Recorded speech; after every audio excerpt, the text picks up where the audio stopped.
Yeah. Okay, let's start. Hi everyone again. My name is Maxim. I'm a senior software engineer at EPAM. And today we are going to talk about Webpack.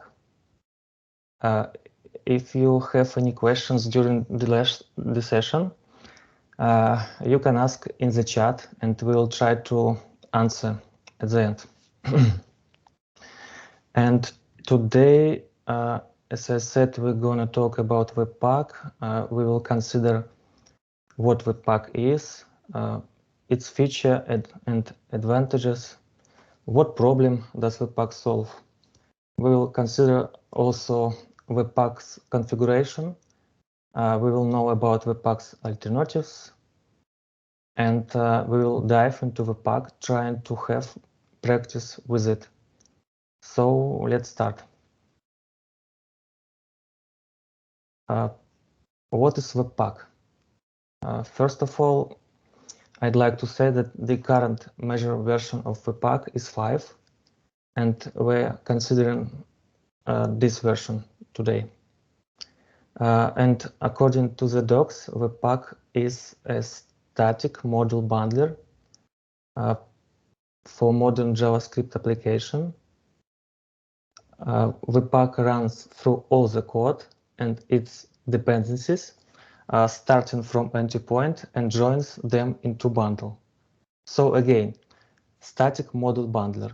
Static means that Webpack is made primarily for bundling JavaScript and other static assets, such as JavaScript, HTML, JSON, CSS, images, and so on. Module bundler means Webpack generates a bundle from source code written using ES6 or CommonJS module syntax. Sorry, just a second.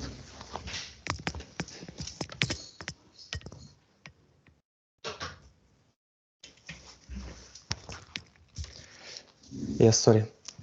So Webpack is a tool that takes pieces of JavaScript, like JavaScript files, and their dependency and bundles them into a single file, or maybe several files, usually for use in the browser.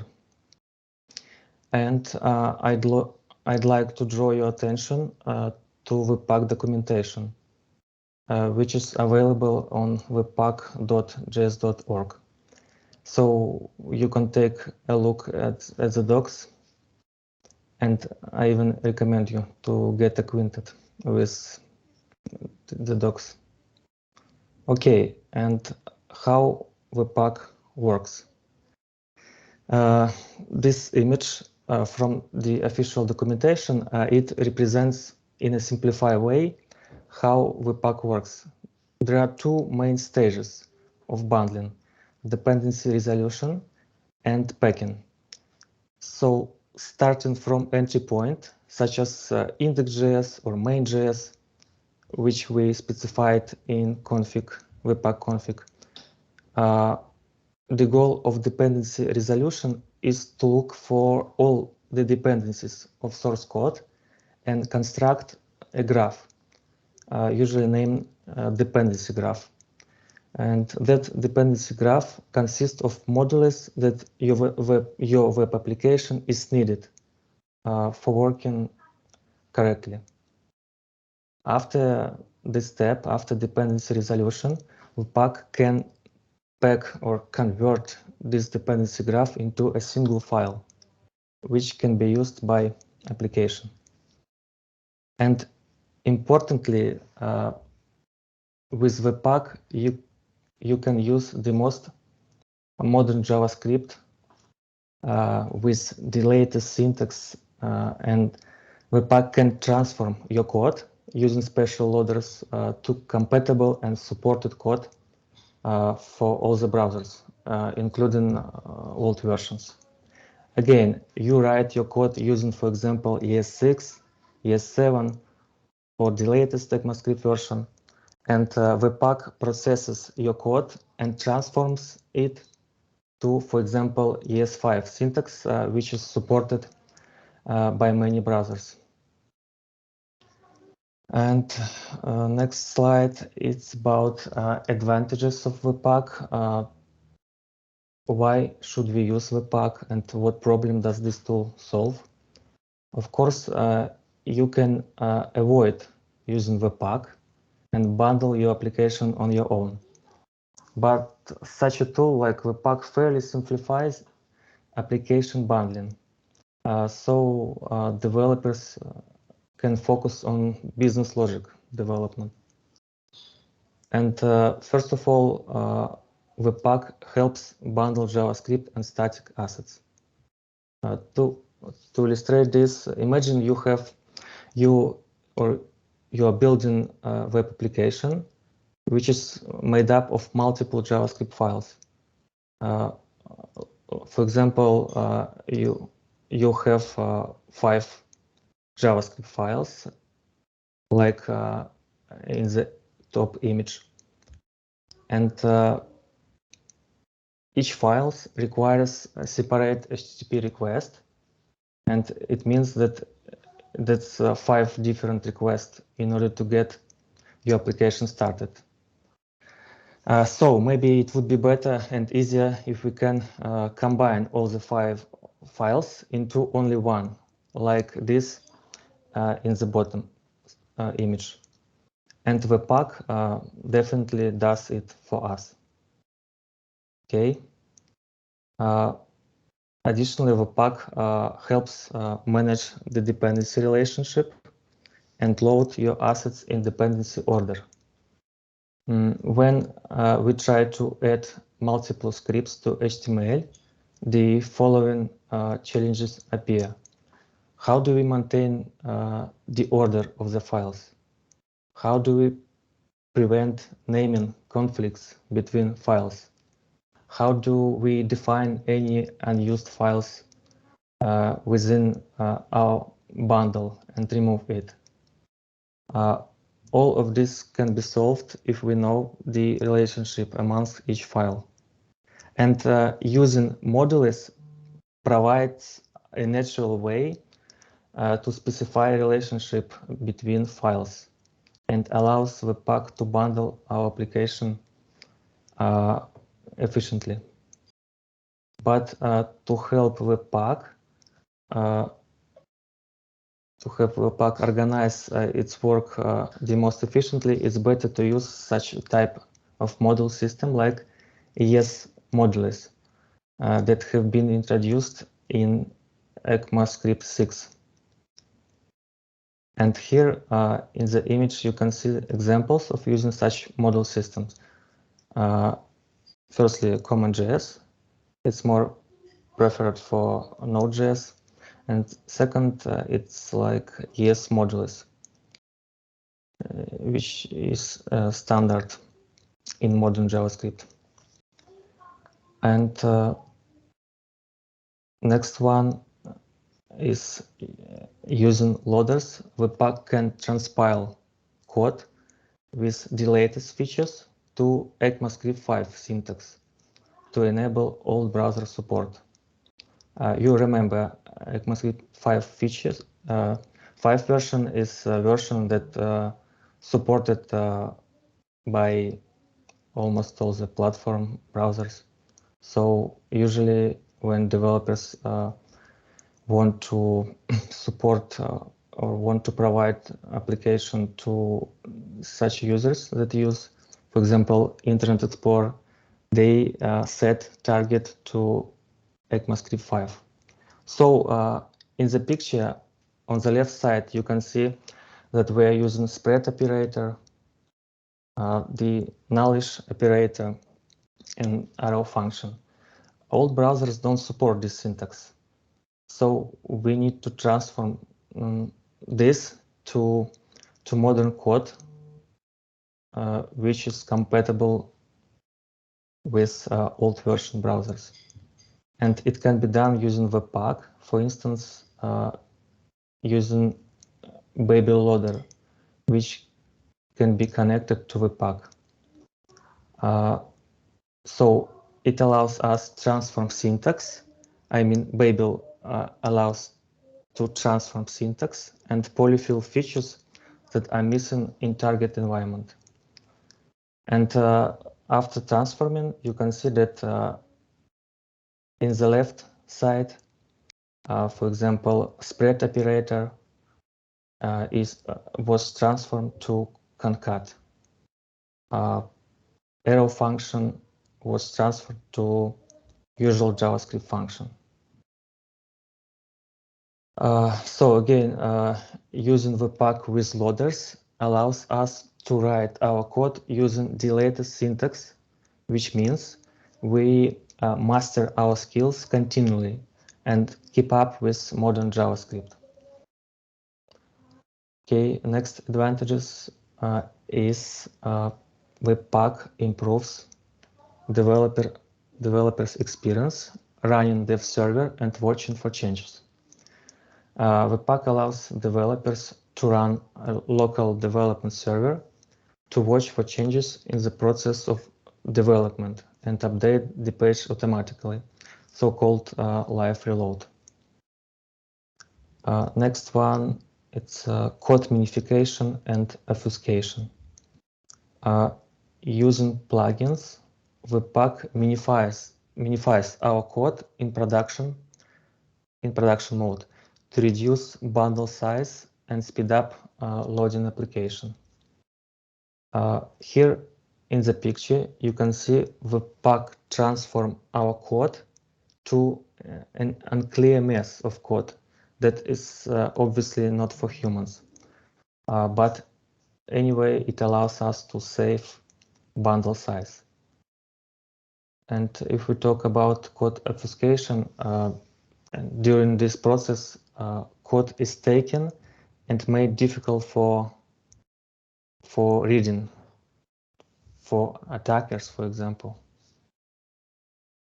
Okay, next advantage is tree shaking. Webpack performs tree shaking in the production mode. Yeah, we need to say about tree shaking.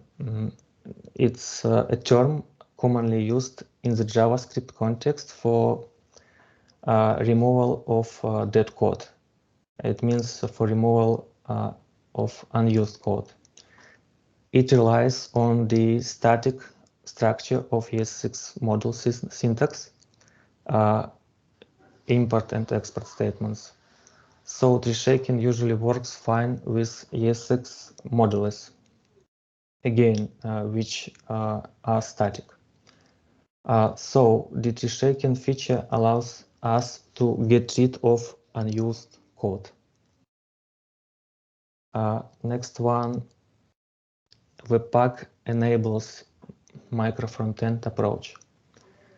Micro frontend is a wide topic itself, so I will just say that it's an architectural approach that allows you to design your application as a set of standalone components that can include their own interfaces, logic, storage, and teams can develop this mini application independently and compose them in the browser. And Webpack 5 introduced the model federation feature, which helps in building micro frontend architecture. Yeah, obviously it's advanced technique and not all the front-end teams use it. And this slide represents the list of all the advantages mentioned before, but in one slide. Okay, let's speak about Webpack configuration. Out of the box, Webpack won't require you to use a configuration file. So you can run CLA command and everything might be even working. But such zero config has limitation. If you don't have a config file at all, Webpack will assume that the entry point of your project will be source index.js file, index.js inside source directory, and Webpack will output the result in main.js file inside dist folder, which will be minified and optimized for production. It means that mode will be set in production by default. So if we want to have more flexibility, we need to use our own Webpack configuration. And this slide represents a simple Webpack configuration. Usually it's a JavaScript file named webpack.config.js and exports a JavaScript object in a Node.js style. Webpack config.js is a place where Webpack looks for the config by default. The exported object consists of such fields like entry, mode, module, plugins, but this is not all the fields which are available in the config. Again, I propose you refer to the documentation to get more details. Okay, let's let's speak about properties inside Webpack configuration, and one of them is entry. Webpack usually starts with entry file, and from there it bundles all the code needed for that entry file. Entry point indicates which module Webpack should use to start building its internal dependency graph. For example, here entry point is the file index.js placed in source folder, but it's possible to specify several entries like an array or object. Okay, and next property is output. This property tells Webpack where to emit the bundles that it creates and how to name these files. For example, here we want our bundle to be placed into dist folder with file name bundle.js. Also, we can form a dynamic name as substitutions, which can consist of hash of compilation, ID, or name to give each bundle a unique name. It usually helps avoid issues with cached JavaScript in browser after releasing a new functionality. The next property is loaders. Webpack can process only JavaScript and JSON file by default. And loaders allow Webpack to process other types of files and convert them into valid modules that can be consumed by your application. And at high level, loaders have two properties in the Webpack configuration. It's the test property, which identifies file or files which should be transformed. Here we usually use regular expressions like this in the example. And the second property is use property, which indicates which loader should be used to do some transforming. Loaders can be chained. A chain is executed in reverse order. So you can see that the current property use is file loader, but we could add additional loaders, and they will be executed from the last to the first one. And while executing, the first loader passes its result to the next one. Loaders can be synchronous or asynchronous. Loaders run in Node.js and can do everything that's possible there. Loaders can be configured with additional options, like this in the example. And commonly used loaders are Babel loader, which loads ECMAScript 6 plus code and transpiles to the ECMAScript 5 using Babel. File loader, which resolves import on a file into URL. TS loader, which works with TypeScript. Style loader and CSS loader both work with styles, as also Sass, which loads and compile Sass files.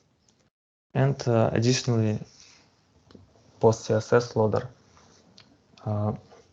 which can load and transform CSS files using post-CSS. Okay, let's speak about plugins. While loaders are used to transform certain types of modules, plugins can be used to perform a wider range of tasks, like bundle optimization, asset management, creation of HTML file, or injection of environment variables. So plugins are used for build process customization.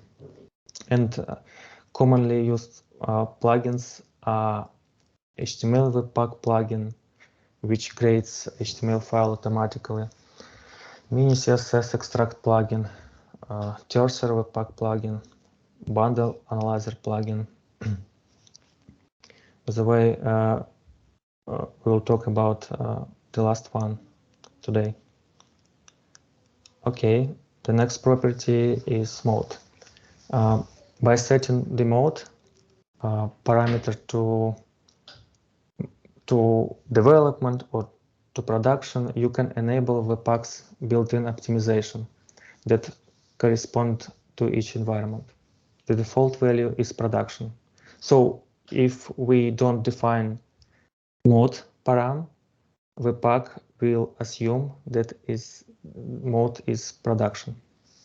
Also, none option is available, which will turn off any optimization. Let's talk about bundle size. And this slide shows us a comparison between development and production modes. At the top of the slide, you can see that screenshot with development mode, at the bottom with production mode. And first of all, I would like to draw your attention to the size, which is more than 6 kilobyte in dev mode and only about 700 bytes in the production mode. So this is the simplest evidence of the difference between modes. I believe you understand why such modes exist. But anyway, I have to say that dev mode is usually used in the development process, while production one is used when we want to run our application on the web server with maximum of optimization, when we want to provide application to the world. And let's talk about dev server.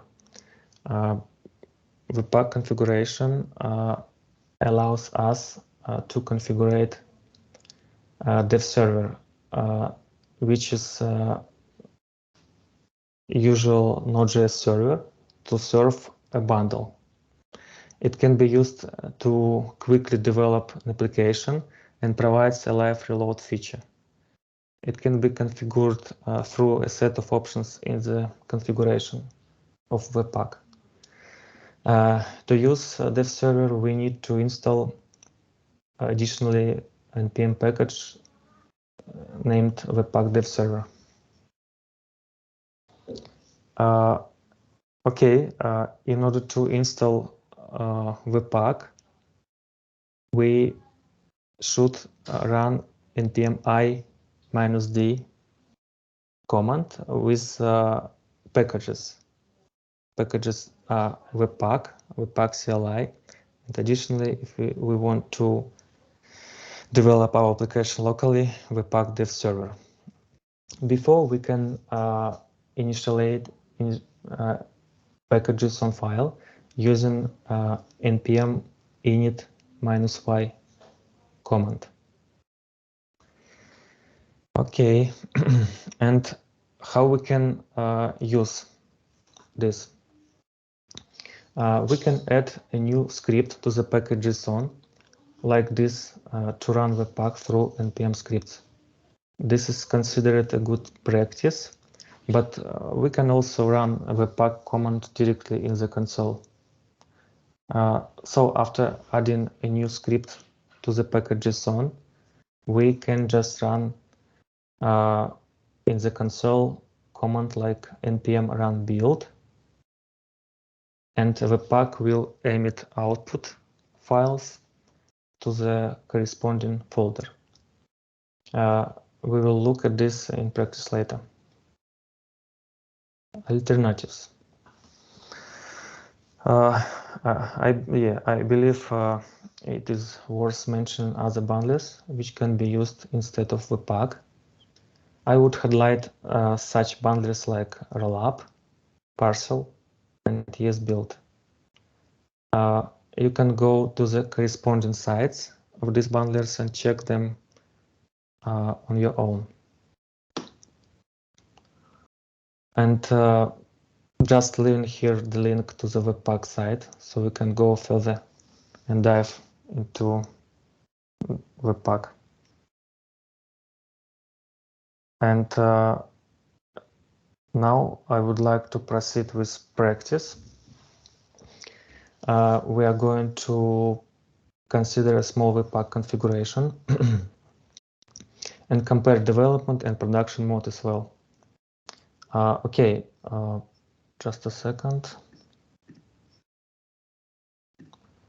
In order to initialize package.json, we need to run npm init-y command and install Webpack CLI and Webpack dev server. I won't run npm init-y command because I already have package.json file. So I also have Webpack CLI and Webpack dev server packages. So it's for you in order to you understand which commands and in which order you need to run. And also we need to add scripts to our package.json file. So after installation of Webpack, we can add such scripts to our package.json file in order to be able to run Webpack command locally. Okay, I've already prepared some simple code in the source directory. So now we can run the command npm run build. Let's try to do this. Npm run build.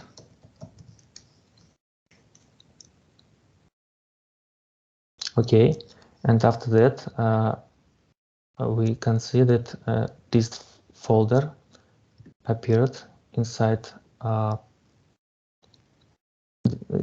project, and in this folder we can see the JavaScript file named main.js, and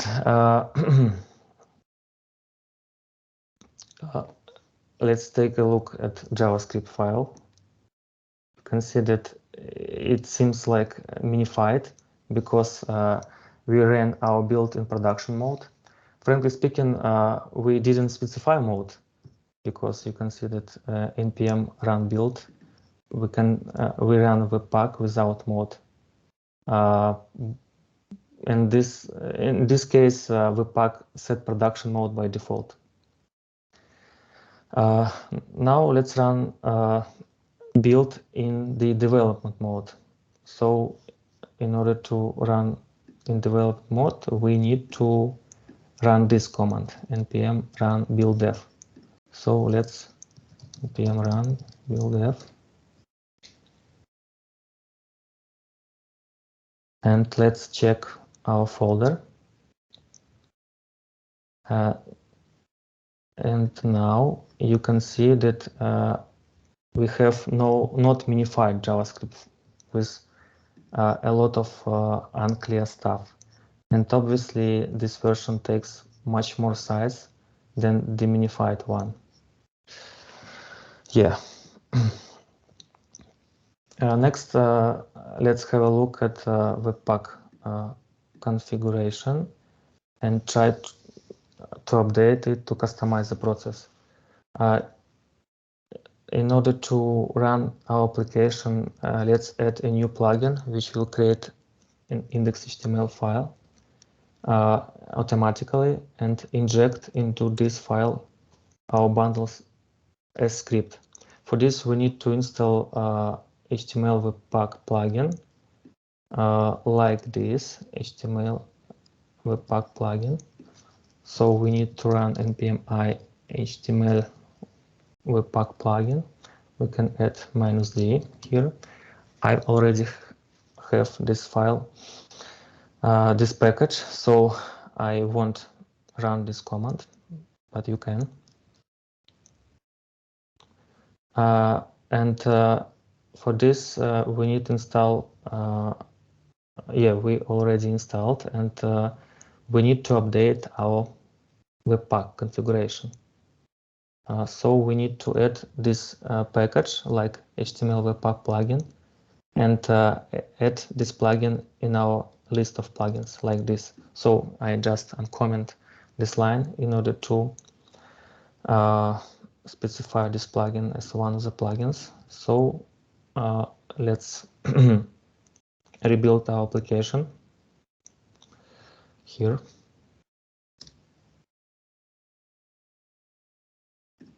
And you can see that index.html file appeared inside our dist folder.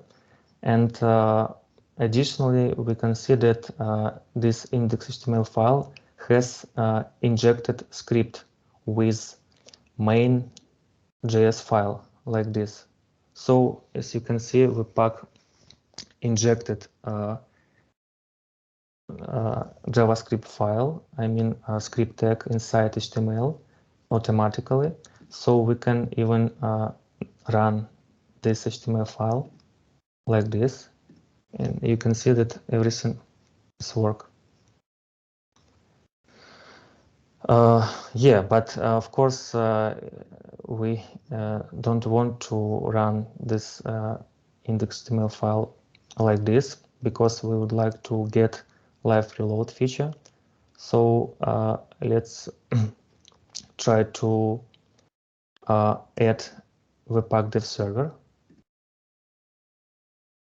I already have this one, and we even, yeah, in order to get Webpack dev server installed, we need to install Webpack dev server.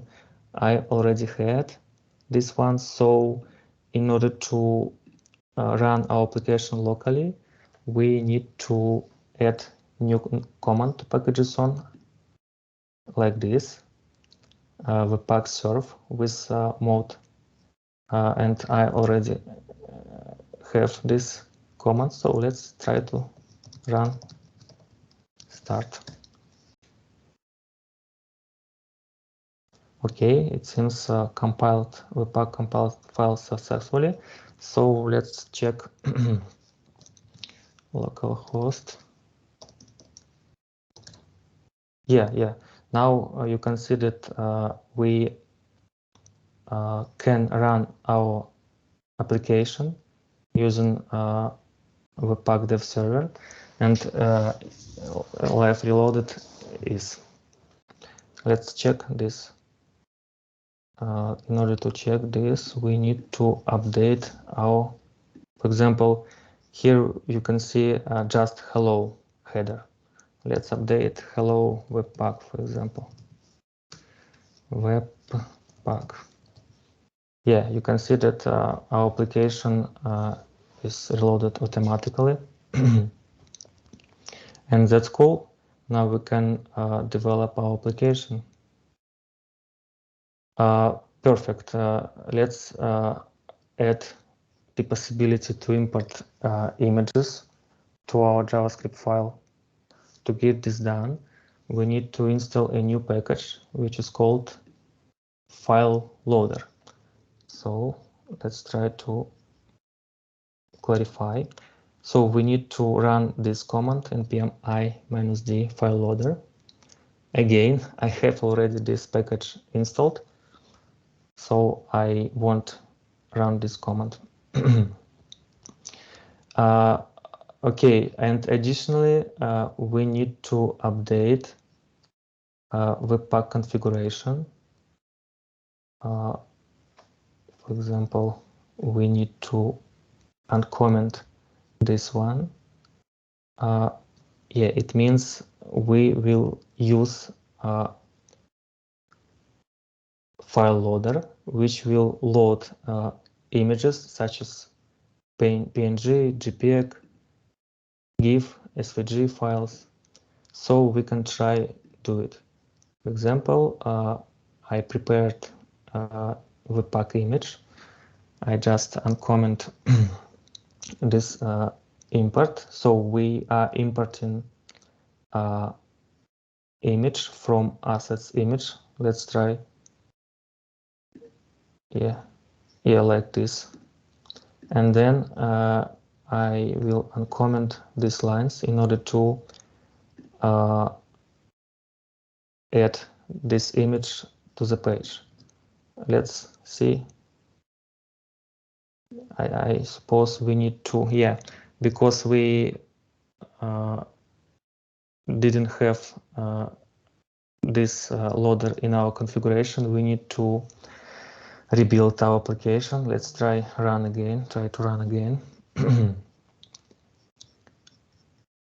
And check again. Yeah, now we already have this image, so it works.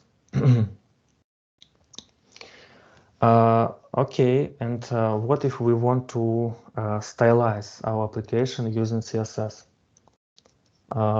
Let's try to use CSS file. For example, I already have one index CSS, and inside index.js file we can import this index CSS file like this. Let's see. Yeah, Webpack failed because in order to proceed, we need to install style loader and CSS loader. Yeah, we need to run this command in order to install these packages, and additionally we need to update our Webpack configuration. Let's do it. Sorry, this one. So it means again we add a new plugin inside a list of plugins inside Webpack documentation. First, we install this plugin. Second, we add configuration to Webpack. And after that, we would be able to import CSS files. Let's try rebuild.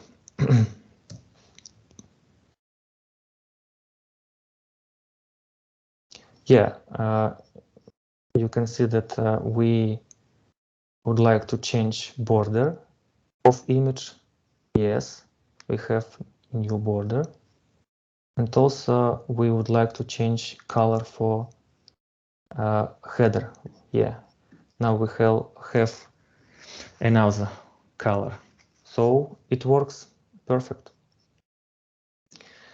And additionally, Webpack can handle JavaScript file by default, as I said. But so if we don't have or we have to support, for example, all browsers, for example, Internet Explorer. For this, we need to transpile our modern syntax, which we can use to, for example, ES5 version to be compatible with different browsers. So let's add a Babel loader for this, which will transpile our JavaScript. Again, for this, we need to install a bunch of packages. It's like Babel core, Babel loader, and Babel presets env. So we need to run this command. I won't run on my own, but you can. And after that, when we will have these packages installed, we should update configuration. We should add such a plugin to our list of plugins. It will be, sorry, not plugin, but loader. It would be loader like Babel loader, as I said. It will take JavaScript files because we're using JavaScript, as you see. And additional options, we specify presets. Yeah, after that, we can run our build again in npm run start. And you can see that everything is working, but now we can run this application, for example, using Internet Explorer browser, Internet Explorer 11, for example. And one more thing I wanted to mention, let's add a tool called Webpack Bundle Analyzer, which can help us find out what modules take a lot of size. So let's again install Webpack Bundle Analyzer package. In order to do this, we can run npm i-d Webpack Bundle Analyzer command. I won't run, but you can, because I have such a model, such a bundler. Not bundler, but package, sorry. And additionally, after installation of this package, we need to add this command to our packages.json file. So as you see, Webpack will bundle our application, and additionally, we are using Webpack Bundle Analyzer in order to analyze statistics which Webpack emits here. So here we specified that we would like to get statistics from Webpack about bundle size, about files and their size. So let's try to run this command like this, npm build analyze. Sorry, npm run, obviously.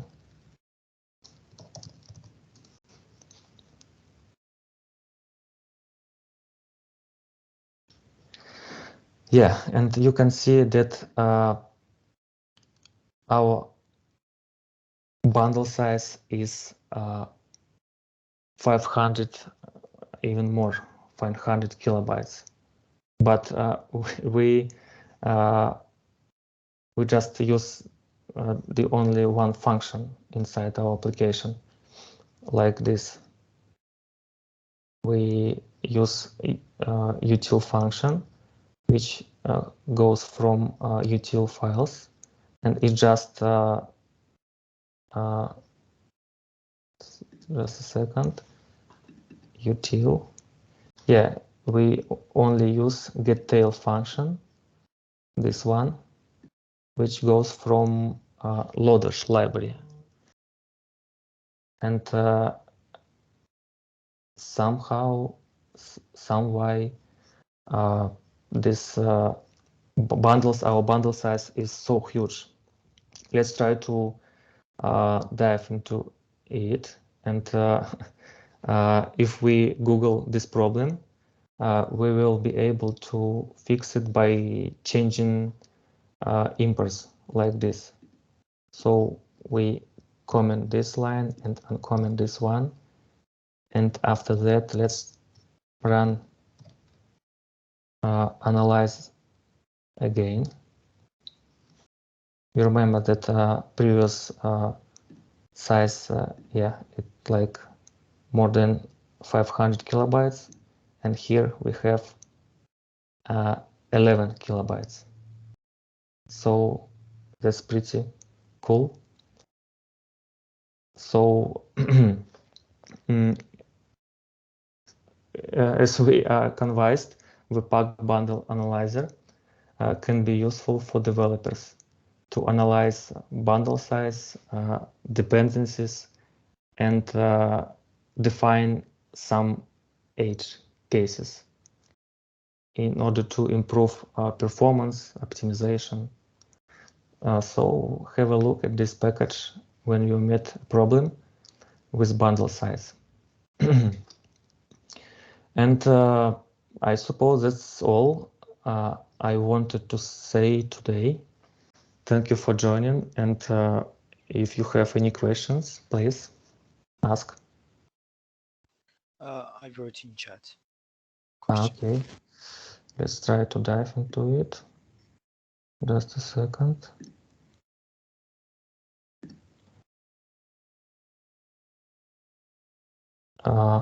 Isn't file loader deprecated? We can check this, to be honest. I don't know, maybe, but I was watching some tutorials and it said that file loader not was deprecated and we should use like type asset or something like that. I think it even says it in the official documentation to not use file loader. I see. Thank you for the information. It could be. I'm sure file loader is used in production in many cases, but of course technologies are changing, and of course some new stuff, some new tool comes instead of old one. So it's okay. Thank you for the information. I didn't know. Yeah, thank you. And second question is, when we are installing some loaders like Babel, is it necessary to do both, to run npm command and to write rules? Yeah, you're right. In order to add a new loader, we need to firstly install this loader.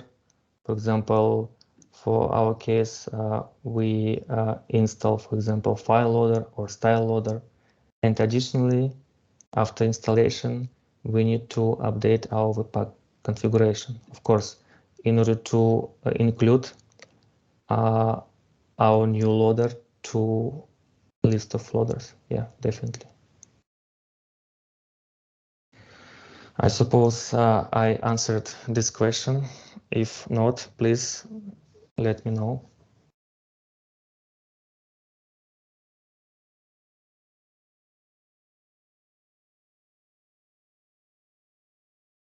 And yes, thank you,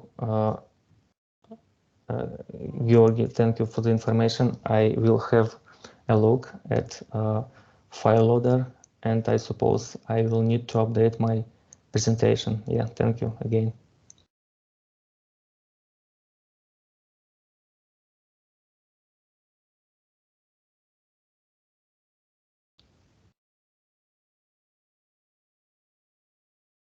Okay, I see answer. I saw that after writing only roles and config, it will be installed automatically. No. Yeah, definitely. We need to install npm package, and we need to update our Webpack configuration. And additionally, as you can see that we need to rebuild our application in order to Webpack could get new config properly. Yeah. I also have a question. Yeah. Question. Can I just say it's a little bit more complex to type? Can you hear me? Yeah, I can hear.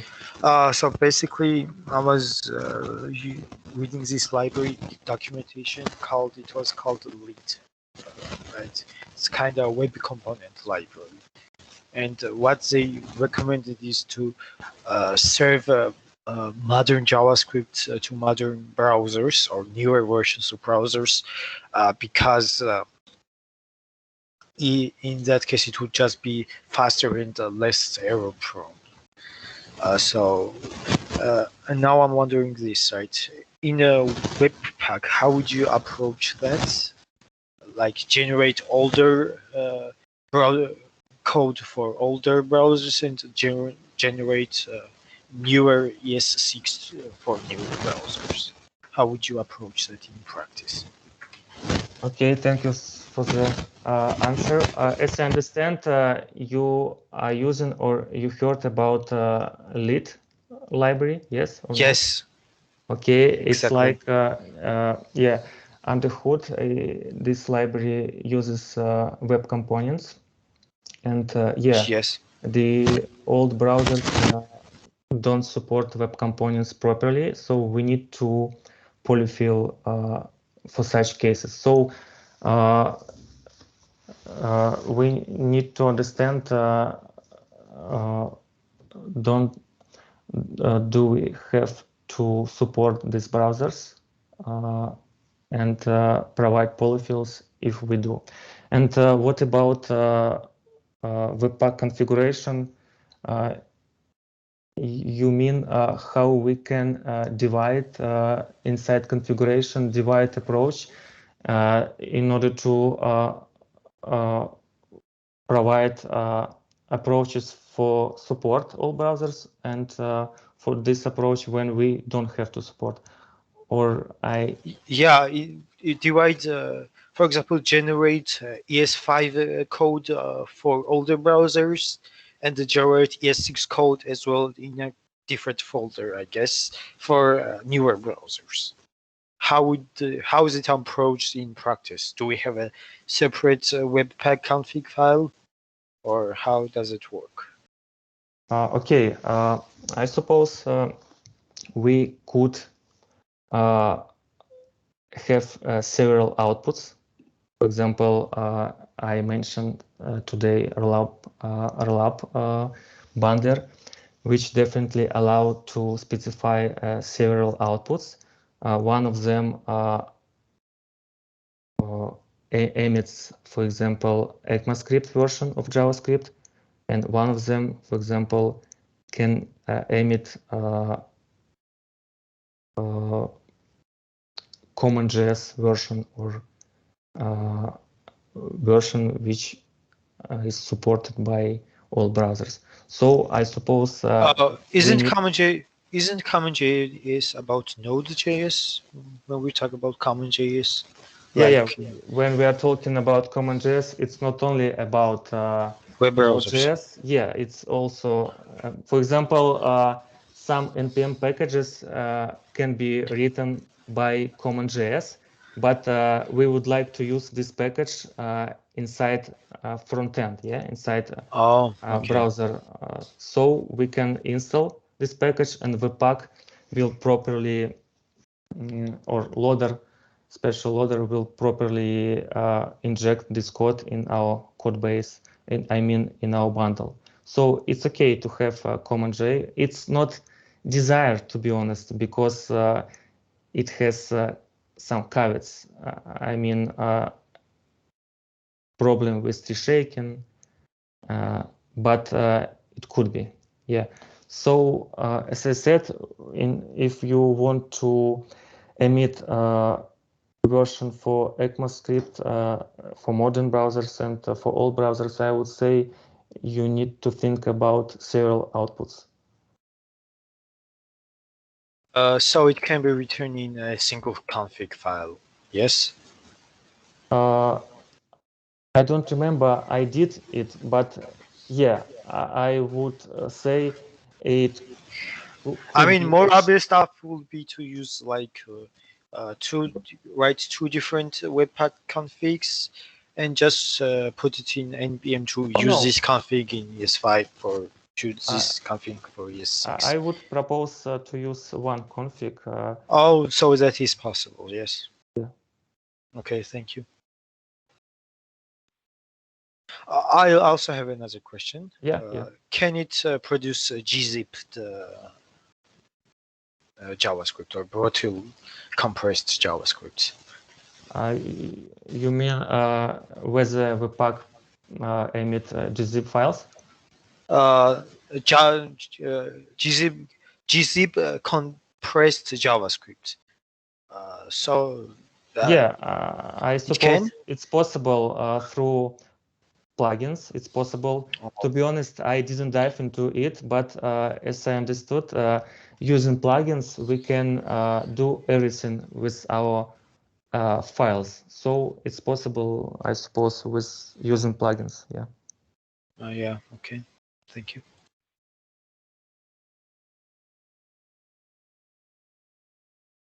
Okay. One more questions. By the way, interesting question. Thank you.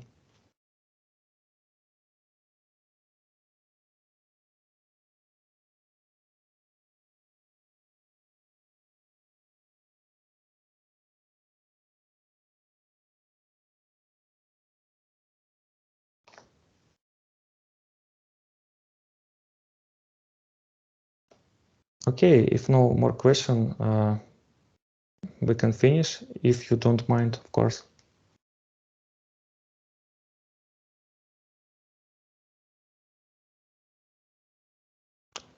Thank you. Thank you for joining. Have a good evening.